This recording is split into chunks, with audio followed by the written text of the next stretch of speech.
Hello guys, welcome to my channel. आज का हमारा टॉपिक है डायरेक्शन प्रॉब्लम। डायरेक्शन से रिलेटेड हमें काफ़ी क्वेश्चंस आईक्यू टेस्ट में, एप्टीट्यूड एग्ज़ाम और गवर्नमेंट एग्ज़ाम में ज़रूर मिल जाते हैं। तो आज हम इसके कुछ बेसिक्स समझेंगे। जैसे हमें पता है हमारे पास 4 डायरेक्शंस होती हैं: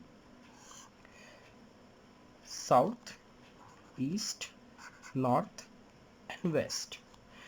तो इसे याद करने का एक सिंपल तरीका यही है कि हमें याद रहता है साउथ ईस्ट नॉर्थ वेस्ट, तो इसे एंटी क्लॉकवाइज में लिख लीजिए, साउथ ईस्ट नॉर्थ वेस्ट। फिर इसकी कुछ सब डायरेक्शंस रहती हैं, जैसे कि यहाँ पर हम आ जाते हैं।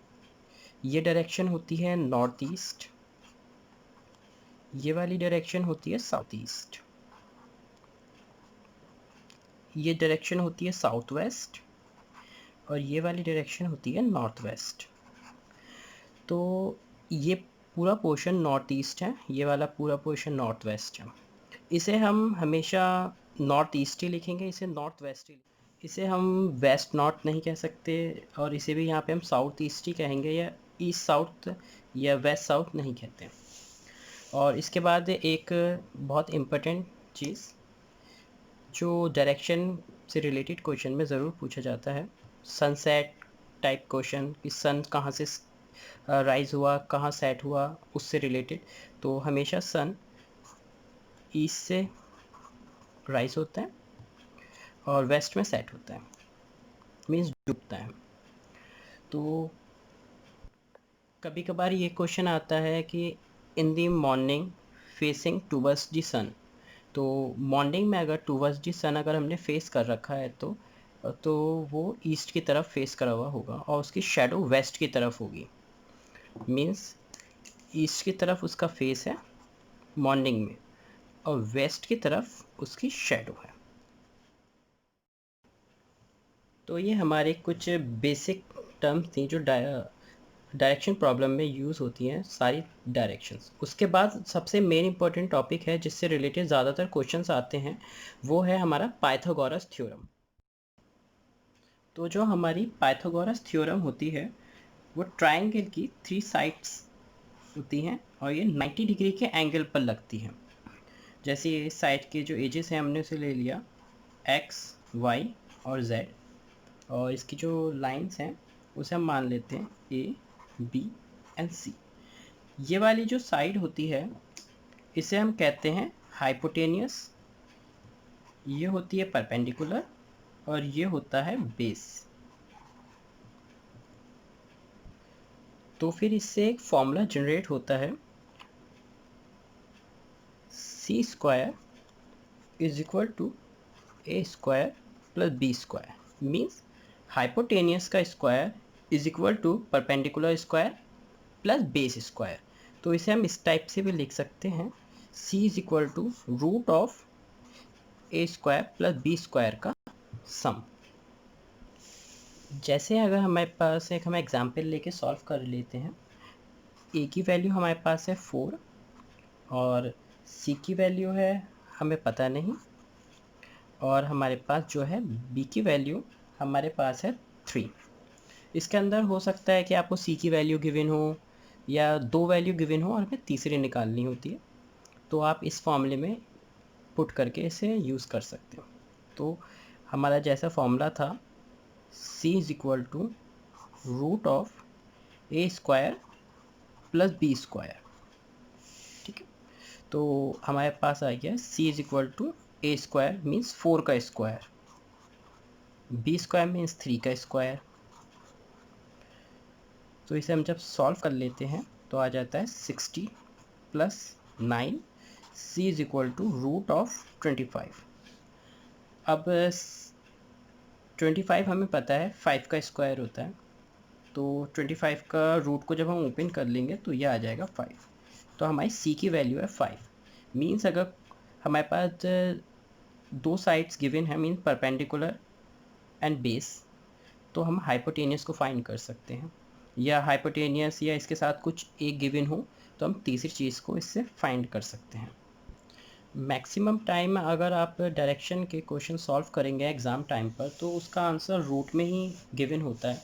बट अगर हमें होता है कि रूट सॉल्व करना हो तो फिर हम क्या गिवन है values, means a is equal to हमारे पास वो 4 और b इज़ इक्वल टू 6 और हमें इसके बाद c फाइंड आउट करना है। तो इसका जब हम पूरा सॉल्व करेंगे तो हमारे पास c की वैल्यू आ जाएगी √52 और अब हमें ये नहीं पता कि √52 को रूट ओपन करने के बाद क्या आएगा। तो इसका इजी मेथड एक ये भी होता है कि हम 52 लिखेंगे, उसे मिनिमम नंबर से डिवाइड करेंगे। पहले 2 से डिवाइड होगा तो इस जगह पे आ जाएगा 26, फिर इसे 2 से डिवाइड करेंगे हम तो इस जगह पे आ जाएगा 13। 13 किसी से डिवाइड नहीं होता तो इसे हम 13 से कैंसिल करेंगे वन टाइम। अब इस जगह पे देखना है क्योंकि ये रूट स्क्वायर रूट है तो किस किस का कॉम्बिनेशन बनना है, 2 का कॉम्बिनेशन। इस जगह पे हमारे पास जो कॉम्बिनेशन है सिर्फ 2 का बनना है, 13 के साथ कोई और उसका 13 नहीं है। तो इस जगह पे हमारा आंसर आ जाएगा 2√13। बस एग्ज़ाम टाइम पे हमारे पास मैक्सिमम आंसर हमें रूट में ही गिवन होता है, पर अगर उसे सॉल्व करना पड़ जाता है तो हम इस टाइप से इसे सॉल्व कर सकते हैं। तो अब हम एक क्वेश्चन का एग्जाम्पल लेके इसे सॉल्व कर लेते हैं। तो जैसे हमारे पास एक ये क्वेश्चन है जो मैंने पहले से लिखा हुआ है, तो इसे आप एक बार रीड आउट कर लीजिए।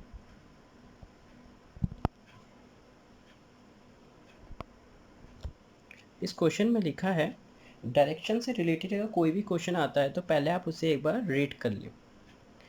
Roy walk 2 kilometre to east, then turn north west and walk 3 kilometres, then he turned south and walked 5 kilometer, then again he turned west and walked 2 kilometer, finally he turned north and walked 6 kilometer. In which direction is he from the starting point? तो चलिए इस question को अब हम solve करते हैं। Direction से related कोई भी क्वेश्चन को सॉल्व करने से पहले आप एक डायरेक्शन डायग्राम ड्रॉ कर लीजिए इस टाइप से, south, east, north and west. फिर हमें क्वेश्चन के अकॉर्डिंग चलना है। जो क्वेश्चन की पहली लाइन है, रॉय वॉक्स 2 किलोमीटर टू ईस्ट, ईस्ट की तरफ 2 किलोमीटर, मीन्स यहाँ पर 2 किलोमीटर। फिर क्वेश्चन में लिखा है then turn north west, means north west ये वाला डायरेक्शन, यहाँ से north west and walk 3 kilometres, मतलब यहाँ पर आ गया 3 किलोमीटर। इसे आप चाहें तो अलग से भी सॉल्व कर सकते हैं बट इस टाइप से सॉल्व करने में इजी रहता है। तो नॉर्थ वेस्ट की तरफ उन्होंने 3 किलोमीटर वॉक करा। फिर उसमें क्वेश्चन में लिखा है then he turn south and walk 5 kilometre, means नीचे की तरफ, साउथ की तरफ उन्होंने टर्न करा और वो 5 किलोमीटर तक चला। फिर then again he turn west and walk 2 kilometre, means वो वेस्ट की तरफ मुड़ा और उन्हें 2 किलोमीटर वो फिर से चला। Then finally he turn north and walk 6 kilometre, यहाँ से उनने नॉर्थ लिया और 6 किलोमीटर तक फिर से वो चला। तो हमारा क्वेश्चन कहता है in which direction is he from the starting point. Starting point ये था हमारा और वो इस डायरेक्शन तक वो चला है, तो मीन्स हमारे पास डायरेक्शन आ गई नॉर्थ वेस्ट।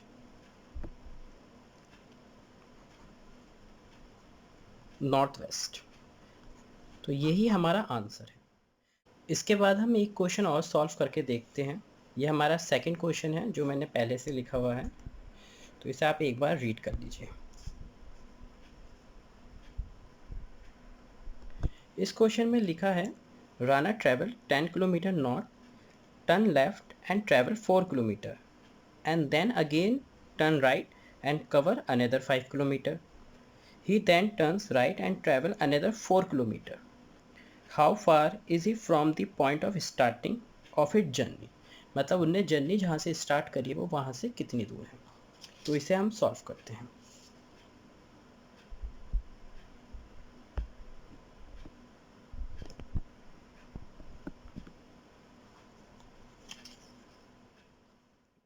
लाइन से हम इसे सॉल्व करते हैं जैसे हमने पहले क्वेश्चन में करा था। हम पहले एक ड्रॉ कर लेंगे, south, east, north and west. तो क्वेश्चन में लिखा है Rana travels 10 kilometre north, means वो यहाँ से लेट हमने यहाँ पे अगर वो राना है तो वो यहाँ से नॉर्थ की तरफ 10 किलोमीटर तक चला, 10 kilometres. Then turn left and travel 4 kilometre. अगर वो नॉर्थ की तरफ जा रहा है तो उसका राइट ये है और लेफ़्ट ये है, ठीक। तो क्वेश्चन में लिखा है turn left and travel 4 kilometres, means वो इधर मुड़ा और उन्हें 4 किलोमीटर का और डिस्टेंस कवर करा, 4 किलोमीटर। फिर क्वेश्चन में लिखा है then again he turn right. अब जब वो वेस्ट की तरफ जा रहा है तो उसका राइट ये है और लेफ़्ट ये है। तो क्वेश्चन में है then again turn right and cover another 5 kilometre. वो इधर मुड़ा और उन्हें फिर से 5 किलोमीटर कवर करा। फिर आगे हम क्वेश्चन को रीड करते हैं। He then turn right and travel another 4 kilometres. उनने फिर से राइट टर्न लिया। अब जब वो नॉर्थ की तरफ जा रहा है तो उसका राइट ये है और लेफ़्ट ये है। तो उनने right and travel another 4 kilometres, इधर आया, उनने 4 किलोमीटर और कवर करा, 4 किलोमीटर। सो अब क्वेश्चन में है how far is he from the starting of his journey. हमें ये बताना है वो अपनी जर्नी से जहाँ से स्टार्ट करती है वहाँ से कितनी दूर है। हमें पता है यहाँ पर है, तो अब देखते हैं। 10 किलोमीटर तो ये ऐड हो जाएगा हमारा, 10 किलोमीटर्स। अब यहाँ पे एक ये रेक्टेंगल बन गया है। रेक्टेंगल की प्रॉपर्टी आपको पता है, ये 4 है तो ये 4, दो साइड ऊपर नीचे सेम, तो ये 5 है तो ये भी 5 होगी, तो ये भी आ गई हमारे पास 5 किलोमीटर। तो ये 10 किलोमीटर, ये 5 किलोमीटर, 10 + 5 = 15 किलोमीटर्स। तो हमारा आंसर है 15 किलोमीटर।